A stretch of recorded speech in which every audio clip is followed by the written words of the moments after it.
అంటే కేసీఆర్ గారు ఇప్పటివరకు ప్రతిపక్ష నాయకుడిగా బయటకు రావట్లేదు. కేసీఆర్ కేవలం డైరెక్షనే.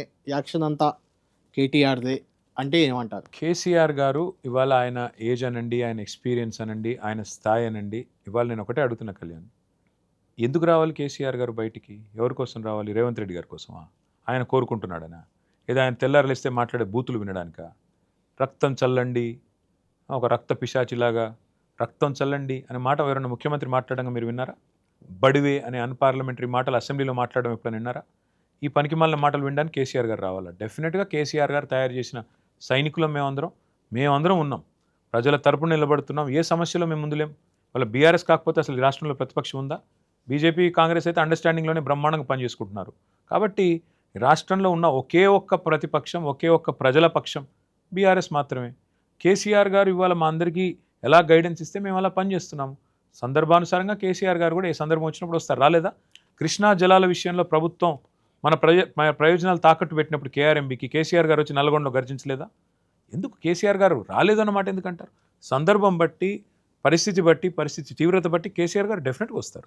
అధికారంలో ఉన్నప్పుడు కొంత పార్టీని నిర్లక్ష్యం చేశారు. అంటే పార్టీ నాయకత్వాన్ని మీరు పెంచుకోలేకపోయారు గ్రౌండ్‌లో అనేది ఒకటి ఉంది గదా! ఇప్పుడు కూడా మీరు వర్కింగ్ ప్రెసిడెంట్‌గా మీరు పార్టీని కథం దొక్కిస్తారని అనుకుంటే మీరు కూడా దాన్ని ఇంకా పెంచట్లేదు గ్రౌండ్ లెవెల్ నాయకత్వాన్ని. పార్టీ ఒక వ్యవస్థ నిర్మాణం అనేది జరగట్లేదు. అంటే పార్టీ నాయకత్వం లేకపోతే నాయకత్వ లోపం ఉంటే 2 ఎలక్షన్లు ఎట్లా గెలుస్తాము ఒంటరిగా? అది కూడా. వాళ్ళు నేను ఒక మాట అడుగుతా బ్రదర్. 2014 ఒంటరిగానే గెలిచాం. 18లో ఒంటరిగానే గెలిచాం.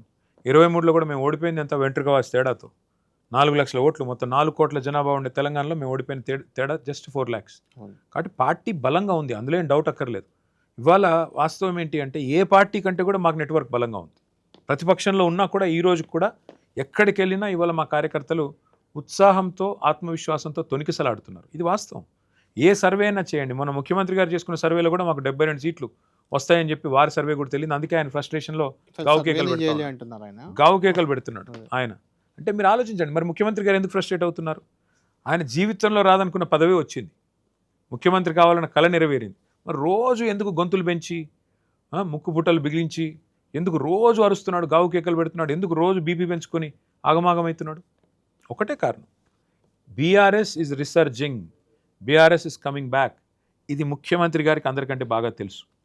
అది తట్టుకోలేక ఫ్రస్ట్రేషన్లోనే ఈ బాధ. 2034 దాకా నేనే ఉంటాను ముఖ్యమంత్రిగా అని ఆయన చెప్పుకుంటున్నాడు. దానికి ప్రధాన కారణం ఒక 2-3 అంశాలు కనిపిస్తున్నాయి. ఒకటి, కేసీఆర్ గారు బయటకు రాకపోవడం. కేసీఆర్ గారు ఎలాగో రారు, కేటీఆర్ఏ నడుపుతాడు పార్టీని అప్పటి వరకు, కాబట్టి ఏదో చేయొచ్చు అని ఒకటి.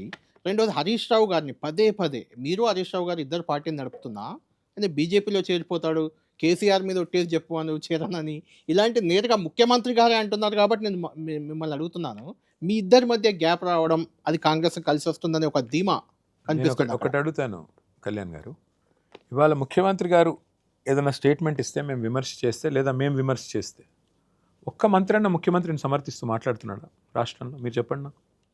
ముఖ్యమంత్రి గారు హిట్లర్ నాకు ఆదర్శం అంటే ఒక్క మంత్రి బయటకు వచ్చి అవును మాకు హిట్లర్ ఆదర్శం అన్నవాడు ఉన్నాడా? ముఖ్యమంత్రి గారు రక్తం చల్లండి అంటే అవును రక్తం చల్లండి అన్న మంత్రి ఒక్కడు ఉన్నాడా? అసలు ముఖ్యమంత్రి గారికి ఆయన మంత్రులకు మధ్యన గ్యాప్ ఉంది. ముఖ్యమంత్రి గారికి ఆయన మంత్రులకే సయోధ్య లేదు. ఒక్క మంత్రికి కూడా ముఖ్యమంత్రి అంటే గౌరవం లేదు ఈ రాష్ట్రంలో.